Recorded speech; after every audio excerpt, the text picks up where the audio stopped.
asking me, the biggest problem is TikTok. It's not global warming, it's not access to healthcare, welfare, boring, corruption at the top, citizens getting shot. With all that's going on right now's the perfect time for banning TikTok, baby. This is a poem that I wrote in college. It's a little bit relevant to what's going on, but I think it would be a great last TikTok for me to post.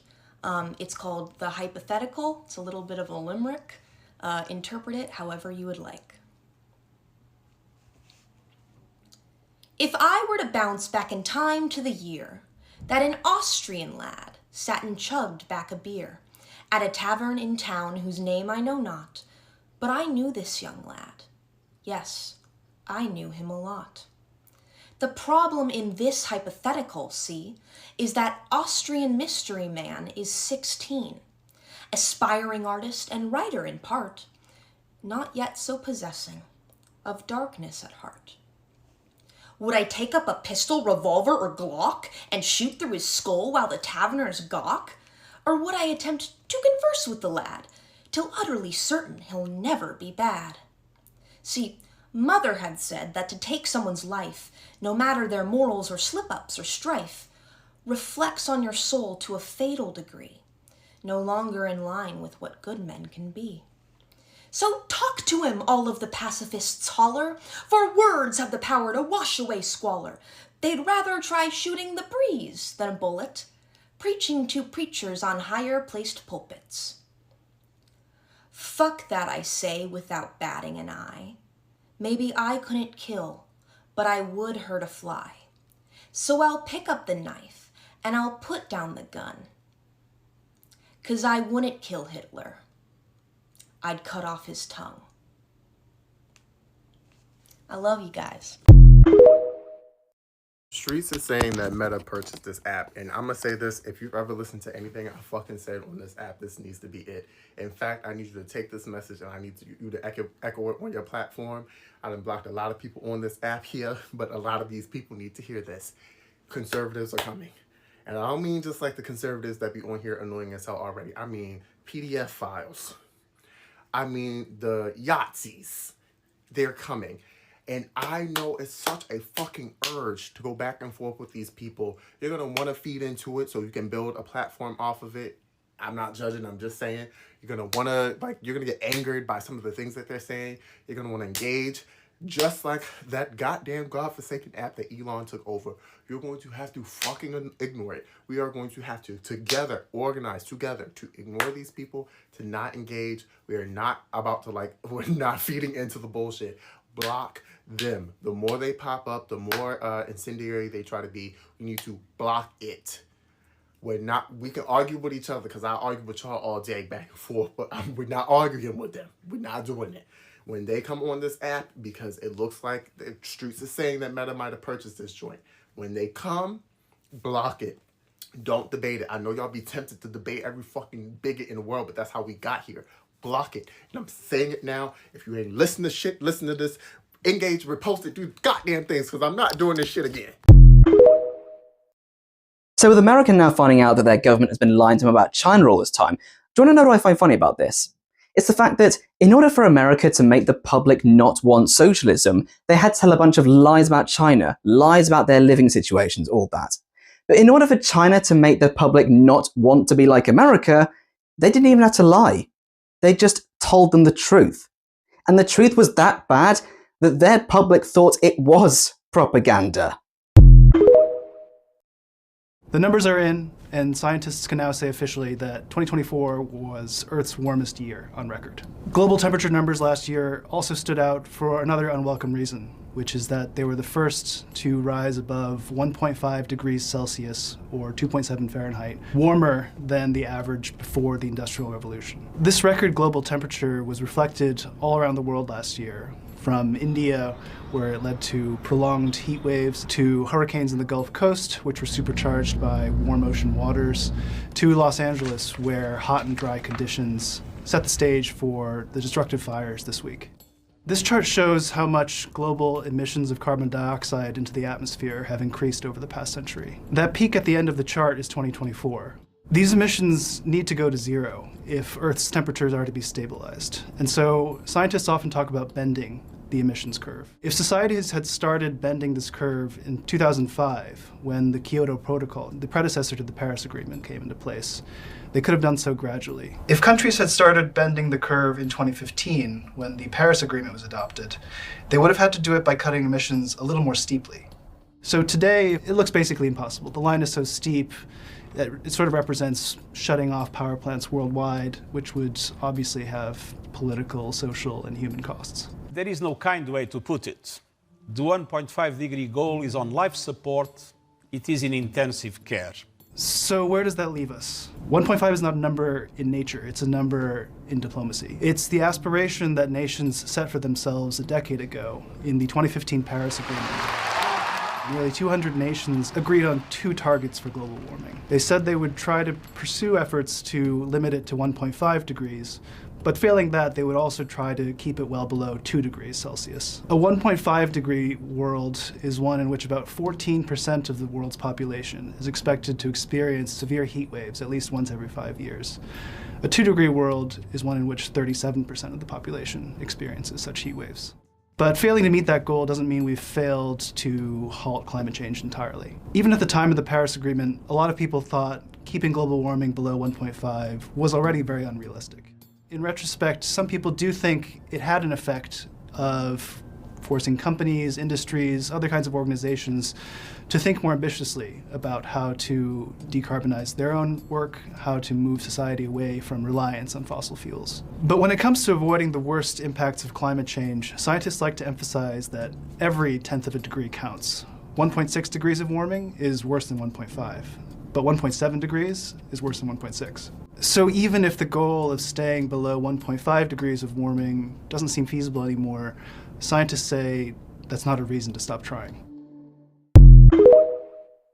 Everyone and their mother is telling you to get organized, but they're not telling you how to get organized. So let's give you some examples to get you started. We'll kick it off with the Democratic Socialists. So find your chapter that corresponds to the city that you live in, go to their Instagram page and click on that link right there, that link tree. And behold, resources. So I really recommend checking out their events calendar. That's going to have a ton of information about upcoming events that are very cool that you can get involved in. As you can see, there's multiple events in a day, and this goes on for weeks and weeks and weeks. So that's number one. You can also use their socials and branch meetings listed below to find new friends because you're going to need community. Next, we're gonna go into the same thing with the Working Families Party. Go to their Instagram, click that link tree, and you're gonna have all these resources again. So a really, really cool thing that they have is a labor and unionization toolkit. Being able to organize your workplace is going to be one of the most important things that you can do given all the changes that are about to come. Employers are going to respond to things in a variety of ways, so it's good to make sure that you are protected in the workplace. They also have amazing events like their mass calls, which are packed full of information.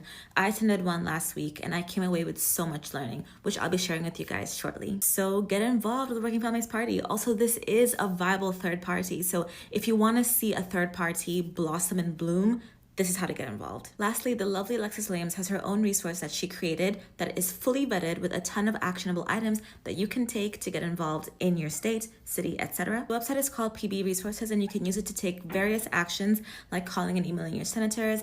Get in the habit of bullying them because they work for us, and that's going to be important, especially as we gear towards the midterms. Yeah, we're starting to think about that now. So those are some easy steps that you can take. That should be enough to get you started. Come back tomorrow for more. My history binder, D-ring binder. This is History 10 curriculum. I'm going to share it with you because the United States and Canada, we're going down a road I'm not too excited about. Stand by, let me get my chalkboard. Put it on here, do you understand better? All right, the assassination of the Archduke, Battle of Ypres. Oh, that ripped out. Propaganda, conscription. Wait a minute. The Great Depression. 1929, we step into the Great Depression, and you think it's just because of the stock market crash, but it's about a series of factors that lead to one of the worst economic crises we've ever seen, and I think we're stepping into another. Great Depression. I am not doing this to fearmonger. I am doing this to educate, because it seems as though some people have just thrown out all the history books altogether. You guys better have a pen, because I'm not doing this twice. First cause of the Depression, easy credit. Did you get that? Here's the deal. When you can invest money into the stock market, but you always see the stock market go up, you go and borrow money, put it in the stock market, and you know that you're going to get a return. What's happened is people have started putting stuff on their credit cards consistently. And I'm not just talking about the stock market here. Let's apply this outside of the stock market, because the implications are the same. When bronchitis, get too excited and my bronchitis flares up. All right, so everybody is gambling, right? Everybody is gambling. They're putting it on credit and they're investing. And when they put it on credit, what ends up happening is you hyperinflate the cost of the merchandise you're purchasing. So if it's a stock, the stock goes up. If it's a product, the product goes up. But it's a fake inflation. It's a false inflation. And this is happening on the market side. This is not a governmental issue. When the entire system is based on borrowed money, it is fractured. It is not stable. And you know who we're allowing to do this the most? Billionaires and millionaires. Now, are they good for it? Sure, until everything else starts to fall apart. But we allow billionaires and millionaires to borrow money without actual money in the bank, because they don't want to pay tax. And they're borrowing it based on the stocks they already have. And they're taking out these huge loans, they're getting at a very low interest rates in order to invest and gamble on other things. And they've secured it with money they don't have in their pocket. So they're not getting taxed on it, but they're allowed to count it to their net worth so they can borrow and do whatever else they want to do in the market. Please tell me you see the problem in that. I'd like to borrow money for the bank at a low interest rate. I never get a good interest rate. Number 2, lack of financial regulation. Don't judge my printing. The entire 2008 housing crisis is based on lack of financial regulation. Ooh, the sun came out. This is excellent. Trying to pull it together. Financial regulation. Okay, so here's the problem. We want to have regulations. People talk about this all the time when they say, oh, there's too much governmental red tape. There's too much red tape. We can't get through it. We can't get anything done. But if we disavow ourselves from regulation at all, what ends up happening is the people with the money, people with the power, are going to use, manipulate, and coerce a system to benefit themselves. You would do it, I would do it. That's why the system has regulations. Right? If there's no limits on banks and there's no limits on people with billions, they are going to use the system as they deem necessary to benefit themselves. Oh, we do it. That's why we agree on common rules. Number 3, shrinking demand. Here's the deal. We don't always need products the way we needed them during urgent crisis situations. So, back when this happened, right, we had World War I, we had huge demands for stuff. World War I ended, and all of a sudden those demands depleted. You cannot bank, you cannot bet on the demands for a product lasting consistently. Now, sometimes different governments and corporations are going to try to control demand, right? They try to reduce supply so the demand grows up. Here's the problem with that. That's just manipulating the market. You think they're not manipulating the market because the government's involved. Whereas companies like De Beers, who have all the diamonds, they've been mining diamonds for so long and they keep storing them and storing them and storing them. If they released all the diamonds they've already mined, it would be worth less than silver. That's how you manipulate price, and that's how you control demand. You like a good diamond, though. Number 4, economic ties. Now, this is good and bad, right? You want to have different countries having economic relationships, free trade agreements, production agreements, purchase agreements. You want that because the more we are interconnected, the more we all rise together and can develop kind of a structural plan in order to ensure stability is going to take root. Now, when all of this gets thrown up in the air from like war or pandemic, right? When this goes, you start to see one country fall, we fall, they fall, we all start to deteriorate. Now, that should either make us understand that if we're connected, we need to rise up connected. But what does it do? Well, it leads to people being afraid. And when people are afraid, they tend to do ridiculous things. And this ridiculous thing coming up with number 5. Fear leads to the dark side, guys. Fear leads to the dark side. Number 5, protective tariffs. And here we are with some more comparisons. When one country's doing poorly, another country wants to put protective tariffs on the goods in their country. So they rise the tariffs so that people only buy within their country. Are you with me so far?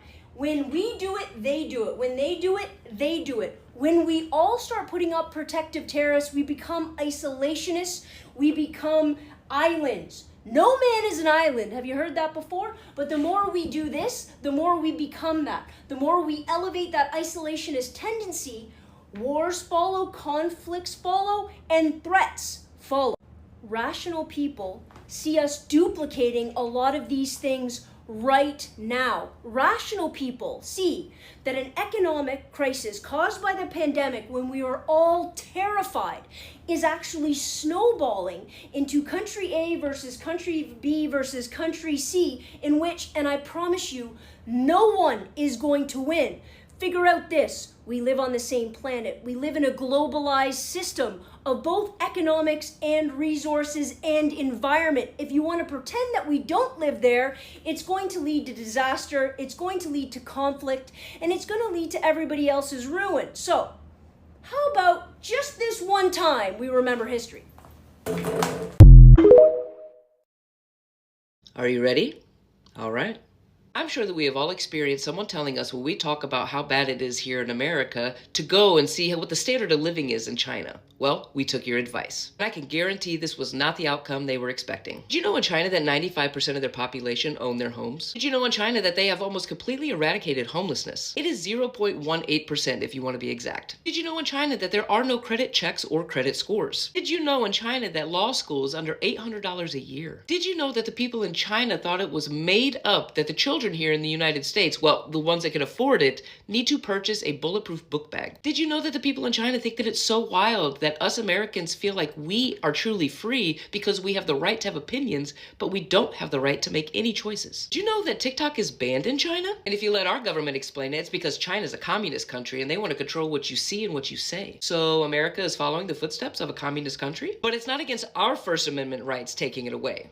Got it. You see, they like to demonize socialism and communism because it does not benefit the elite. Our government is saying that it's constitutional what they're doing here with TikTok. Do you want to know what else is constitutional? The right to protest our government. The Declaration of Independence states that Americans have the right to replace their government. We have a right to change or abolish a government that is destructive to our rights. Biden gets on TV and warns us that an oligarchy is forming. My friends, we are already in an oligarchy. The rich and elite already control everything. These are all things that we already know, but things like, oh, I don't know, TikTok put it into a visual perspective. America has quite literally gaslit us when it comes to everything. We are aware, and they do not want that. Our American government thinks that we are all stupid. Pretty much everything is public access. You just need to go look for it. Have you seen how many politicians have bought stock in Meta since this TikTok ban has started? Fucking wild. Did you know that between Zuckerberg, Bezos, and Musk, that just those three men, that their net worth is almost $1 trillion? But we have over 40,000 veterans homeless on the street. Collectively, there are almost 700,000 homeless people in the United States. And did you know that there are almost 16 million vacant homes in the United States? Did you also know that over 50% of Americans are just one missed paycheck away from being on the streets? Did you know that they don't pay property taxes in China? So if they own their home and just so happen to lose their job,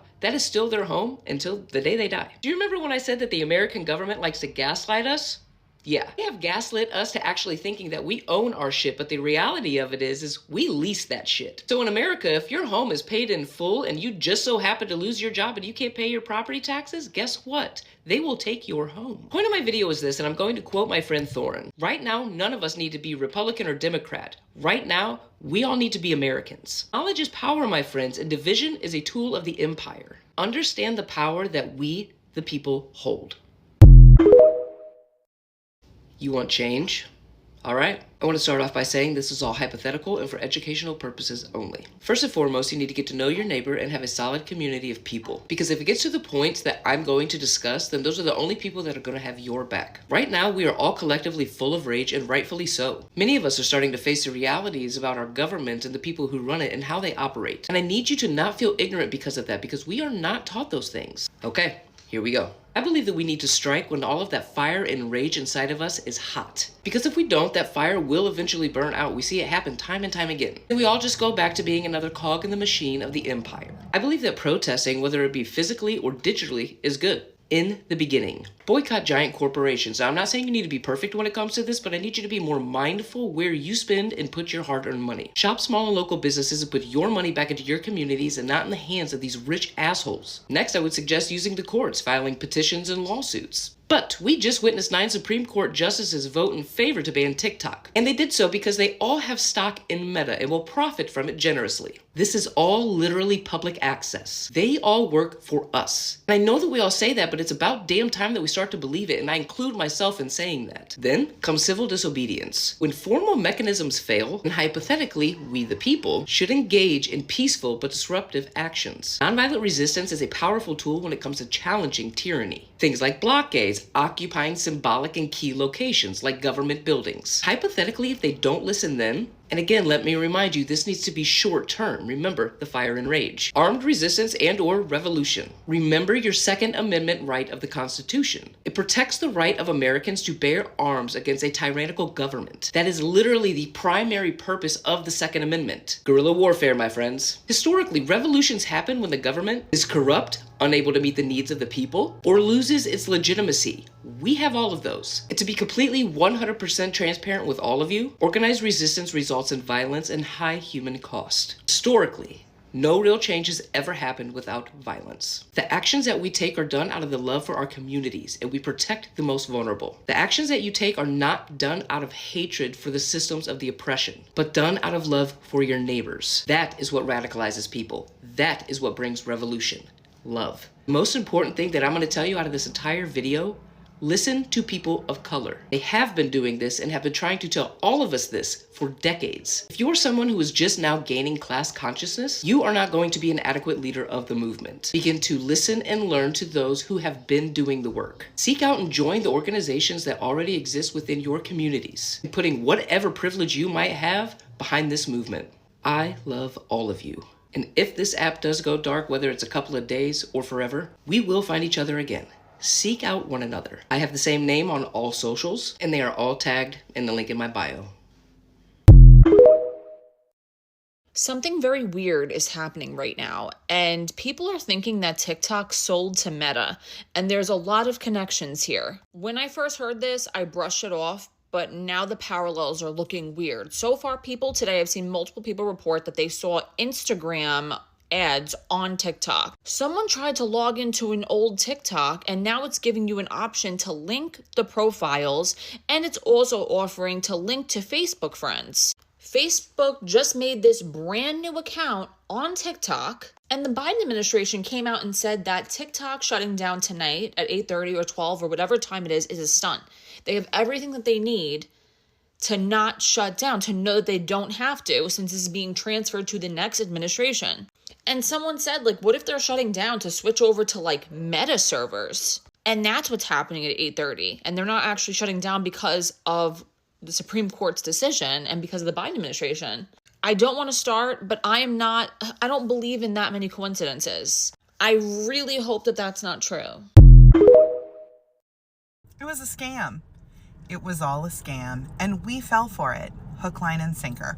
When I saw that video of the CEO of TikTok coming in here and praising Donald Trump and, oh, can't wait to work with you, you're going to come save this app, and he's going to be at the inauguration sitting on the dais, we fell for it. I knew we were screwed when I saw that video. And now I'm seeing videos from other creators saying that when they log into their Meta apps, Facebook specifically, they're getting a pop-up that says, link your TikTok to your Facebook. When on earth have you ever seen anything like that before? I mean, I haven't been on Facebook in God only knows how long, but are you kidding me?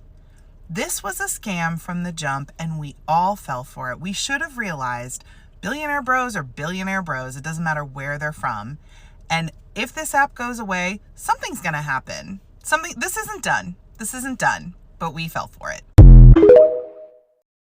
We just voted to kill forced broker fees in New York City. I'm leaving City Hall right now where we just passed my bill, the fair. Don't take enough advantage of elections to just say that they don't matter at all, because they clearly do. Chiyo Sei was voted into office back in 2021 in the New York City Council elections, and because of his work, he don't have to pay for broker fees anymore in this city, which just makes moving and being able to be housed here that much more affordable and accessible. This is an example of electoralism having a real and tangible material effect on people's lives. City Council elections in New York City are held every 2 years. So there was 2021, 2023, and now we're gearing up to 2025. The amazing Zohran Mamdani running for New York mayor. So if you're sick and tired of Eric Adams, but you don't remember voting in 2021, don't worry, you have another chance coming up. We'll keep you all posted about election news when it comes to the city council, but I want to raise your attention about something very, very important that the city council does, and that is participatory budgeting. This is a democratic process in which constituents are able to help determine how to spend $1 million in their community. Your city council member does have to opt in order for you to participate, but if you're eligible, you can submit your ideas to the Ideas Map, which has a ton of different collections of ideas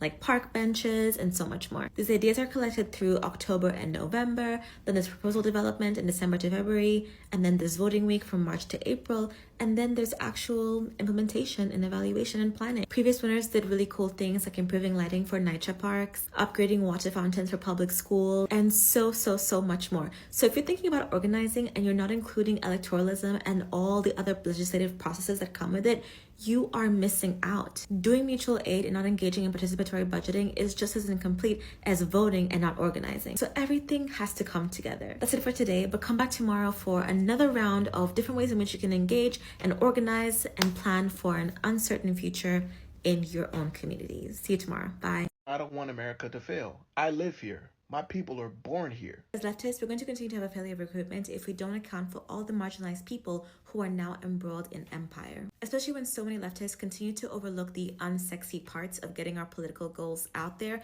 and immediately go straight to revolution. We haven't reached an organizing capacity on the mutual aid front, on the direct action front, to be able to even promise anyone that there'll be a semblance of anything in this revolutionary space that so many of us talk about. We lack true unity, and that poses a threat to any marginalized groups that we want to recruit into our efforts, because unfortunately they'll be the first ones thrown into the teeth of empire. It doesn't make sense to fantasize about the collapse of empire when we can't even get progressives into office in the first place. 2025 primaries are coming up where a lot of progressives run and lose. What is our plan? You talk about mutual aid, but you don't engage in participatory budgeting for your city to determine how city funds are going to be used for your community. People are unhoused, but you continue to ignore electoralism, even though it is through electoralism that we can get things like affordable housing. You see how that doesn't add up? Yeah. Speaking of affordable housing, one quick action that you can take right now is to go to the link in my bio and sign a letter that urges Congress to pass a bill that will allow for the development of more affordable homes. Especially in this uncertain future that we face, we need that. We have to build these building blocks first before hoping that we can just go up against an empire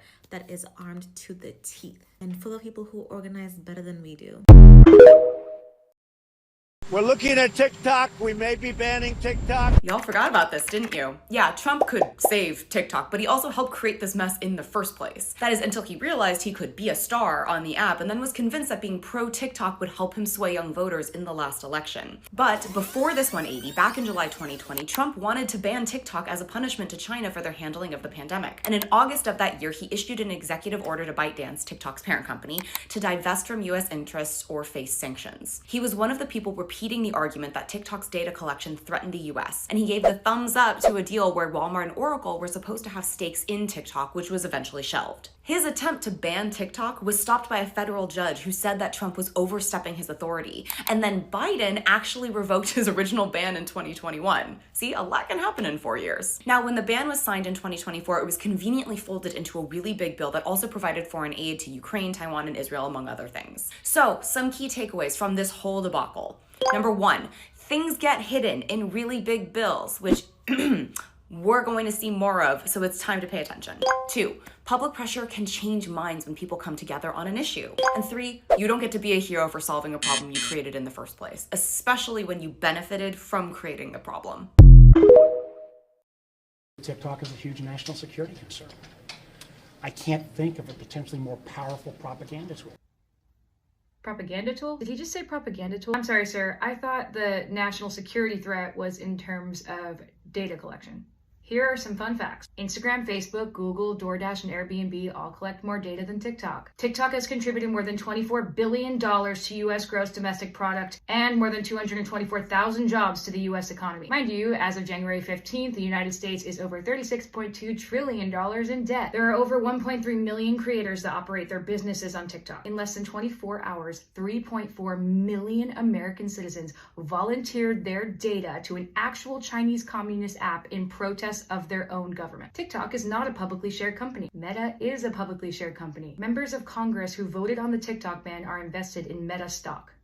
Meet your politicians. Senator Markway Mullen purchased between $15,000 and $50,000 of Meta shares on January 2nd, 2024 and January 26, 2024. Mike McCall, who introduced the TikTok ban legislation, was a little bit sneakier about it by using his family's trust to purchase his Meta stock. Representative Byron Donald voted yay and purchased Meta stock on December 6th. Representative Greg Stanton voted yay and purchased Meta stock on November 9th, 2023. Representative Diana Harshbarger voted yay and purchased Meta stock on March 3rd, 2023. Representative Ro Khanna voted nay but purchased Meta stock on November 7th. Representative Dan Crenshaw voted yay and purchased Meta stock on December 2nd, 2022. Representative Marjorie Taylor Greene voted yay and purchased Meta stock on December 30th. The list goes on and on. You guys can look it up. Members of Congress are actually required by law to disclose their financial transactions, including stock trades, under the Stock Act. Ironically, the purpose of that law is to make sure that Congress members do not make any major decisions if there's a personal financial benefit. The irony of fear-mongering a nation about the threat of Chinese communism by stripping them of their jobs,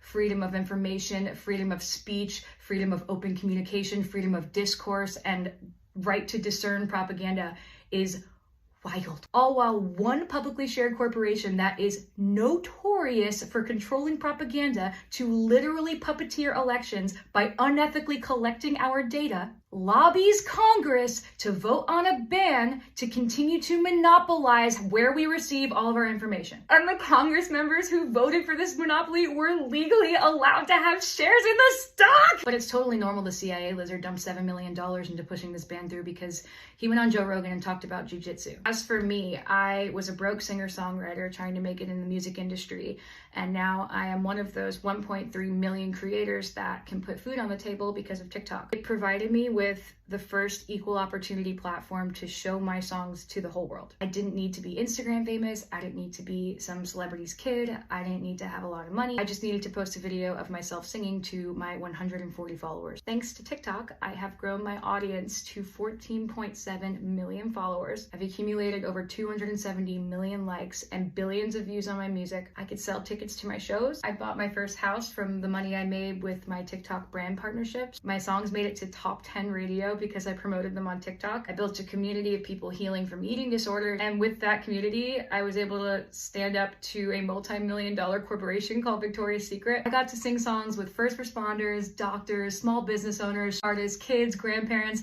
Olympians, magicians, veterans, triple amputees. My TikTok account was not only mine. It was a place for other people's perspectives, for the kid I babysit to confront mean girls in her school. It was supposed to be something that I could show my daughter one day and be like, look, mommy made this. And you can do anything too. You can follow your dreams and you can change the world. This just feels so icky. And now I'm saying goodbye to the future that I built for my family, fair and square, with a baby on the way, so a bunch of corrupt, dirty politicians can feed their babies. Our greatest politicians could be focusing on genocide, poverty, human trafficking, homelessness. It is not about privacy or national security. It is all about control. China doesn't want to spy on people pooping while they watch a Get Ready With Me. The government doesn't even hate TikTok. In fact, most of the Congress members that voted to ban TikTok are actually on TikTok, as are all their spouses and children. What the government hates is losing money out of their own pockets. The government hates losing control of the information we receive. And most importantly, the government hates when we talk to each other. Tell me to respect the process. Criminal! 300 reporters in Gaza were on the receiving end of your bombs. Why did you keep the bombs flowing when we had a deal? We all knew we had a deal. Everyone in this room knows we had a deal, Tony. You kept the bombs flowing. Why did you sacrifice the rules-based order on the mantle of your commitment to Zionism? So why did you allow my friends to be massacred? Why did you allow my friends' homes in Gaza to be destroyed when we had a deal in May? You helped destroy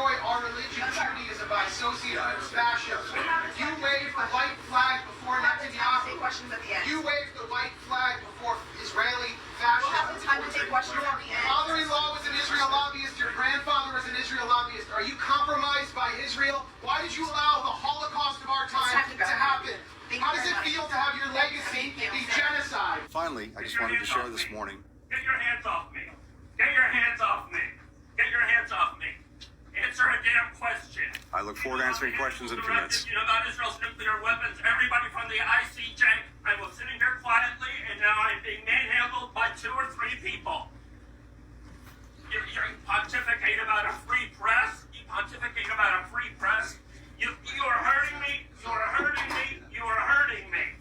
I am asking questions after being told by Matt Miller that he will not answer my questions until I'm asked. Please, sir, respect the process. We'll have an opportunity to take questions in a few minutes. Wasn't the point of the May 31st statement to block the ICJ orders? You blocked the ICJ orders. Please, sir, respect the process. Thank you. Oh, respect the process. Respect this process. Well, everybody from Amnesty International, to the ICJ saying that Israel's doing genocide and extermination. You're telling me to respect the process. Criminal. Why aren't you in the Hague? Why aren't you in the Hague? Why aren't you in the Hague? You're telling me Diddy will go to prison for life, people. You don't know things that I knew about Diddy back in the day, and you want to know what? It's about time, people. It is about time. Diddy done. Wendy Williams made some shocking claims in a rare interview on The Breakfast Club. She called the show to slam her conservatorship and expose some of the conditions that they're holding her under. What do I think about being abused? Look, this system is broken. This system has falsified, a lot. You know what I'm saying? They said you're cognitively impaired and you're incapacitated. Do I seem that way? Wendy claims that the conservatorship will not let her see her father for his birthday next month. They got rid of her cats without her knowledge, and she only gets a $15 allowance. $15. I am not cognitively impaired, you know what I'm saying? No, but I feel like I am in prison. What if I can't see my dad for his birthday? You know, at 94, you know, the day after that is not promised. My life is like up. She says that the place that they're keeping her is in New York, away from her family in Florida. Her room just has a bed, a chair, and a TV. She can't receive calls. She can only call out, and she doesn't have access to the internet. She claims the conservatorship is retaliatory when she speaks out against them. What if they take my phone? I won't be able to talk to anybody. Wow. Let us know what you think. To me, that sounds like Britney Spears' conservatorship all over again. Mr. Chu, does TikTok access the home Wi-Fi network?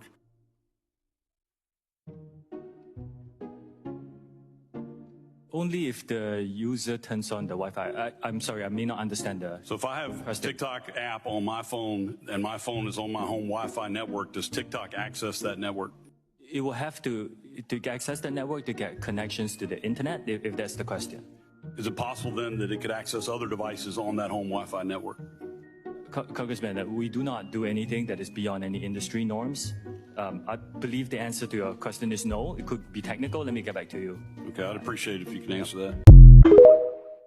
Fuck a new app. Enough with where are we going after TikTok closes down, because I think y'all are missing the point. Loud reminder here that over 10 years, we have never seen a more politically divided system than we have today. Left versus right. But there's one thing over the past 10 years, one thing that both sides of the aisle have unanimously and quickly agreed upon: the banning of TikTok. They say it's because of national security, but we have many, many politicians on this app using it right now. They specifically said in their hearing on Friday that they were worried about young people growing up and then ending up in positions of power in the government with TikTok having their data. The last 2 presidents of the United States are on TikTok. They've been on this app for years campaigning. This is what it's really about. And they said this verbatim on Friday. Their main concern is that this app will cause Americans to rise up against leaders in our government. Let me say that again so it sinks in. They are scared that this app may finally cause the American people to begin to oppose their political leaders and take control of their own government. They're already seeing it happen and they need it to stop, okay? Not a coincidence that the ban goes into effect on January 19th, literally the day before before power shifts in the White House. Not a coincidence that they packaged the TikTok ban with a bill that provided over $10 billion of foreign humanitarian aid to further incentivize members of Congress to vote for the banning of TikTok. Not a coincidence at all that they don't give a shit about Temu, an app that has over 70 million American users that collects way more data than TikTok does. It has way less safeguards currently in place from the Chinese government accessing that data. Not a coincidence that every major corporation in our entire country has been lobbying and paying off our government officials to vote for the banning of TikTok. Did we all just forget that 2 years ago Facebook paid GOP firm to malign TikTok and was boosting messages calling TikTok a threat to American children? It's no secret that Meta stands to make billions of dollars from this shutdown. And by the way, guess how many members of Congress and the House of Representatives personally own stock in Meta? Yeah, try all of them. And by April of last year, Meta was one of the top 10 stocks that members of Congress and the House of Representatives were purchasing. Still think they're just banning TikTok because of China reasons? Zoom out even further. TikTok is not just a danger to our political leaders, and it's not just Meta and Instagram, guys. TikTok is threatening every major corporation in America. It's messing with all of their money. Amazon's biggest competitor is TikTok by far.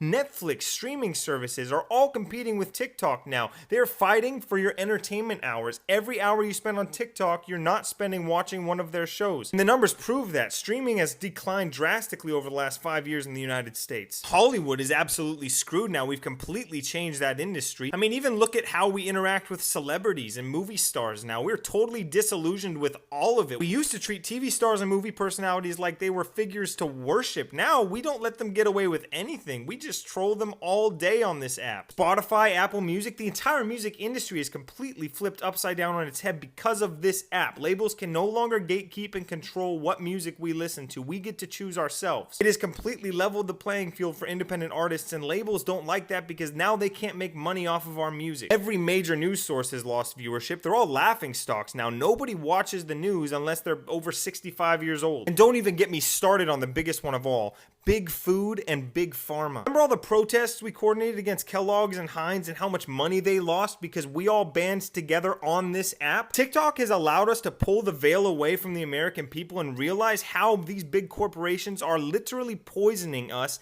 and then trying to get us addicted to medication to solve the problem that they caused by poisoning us. I mean, do you really think Luigi would have made ripples the way that he did if it weren't for this app? Even gym culture has skyrocketed because of this app. People are taking better care of themselves. I saw an article recently that says Planet Fitness is starting to lose money because people are actually using the memberships they're paying for. The alcohol industry is in complete disarray. Wine is being consumed less. Hard alcohol is being consumed less. People are going to bars less, all because of this app. We're realizing how toxic and dangerous alcohol is to our society. That's the real threat. Every major political and economic power that has been built up over the last 150 years in this country to turn us all into livestock is being severely threatened by TikTok. But it's not just TikTok. It's America's ability to communicate with each other without interference. This entire fucking system only works for them if we cannot communicate with each other directly. That's why it doesn't matter what fucking app we go to next, guys. It's why Red Note or Neptune or going back to Instagram or YouTube Shorts, none of it matters. Unknowingly, this app created a revolution in this country and absolutely changed the way the American people communicate with each other, and that's what they want to get rid of. They want us all to go back to 2015. I just wish we were asking less, what app are we going to go to next, and asking more, how are we going to combat this blatant corruption in our government? Everyone is praying that once TikTok goes away, we'll just quietly shuffle over to another app that's controlled by the United States government and just go about our lives. And I don't know, based on what I'm seeing this week and how defeated we all are, I'm worried they may actually get what they're hoping for. If someone has a plan of action, please drop it in the comments, because I don't think it's enough for me to just download another app. We need to start doing something about this.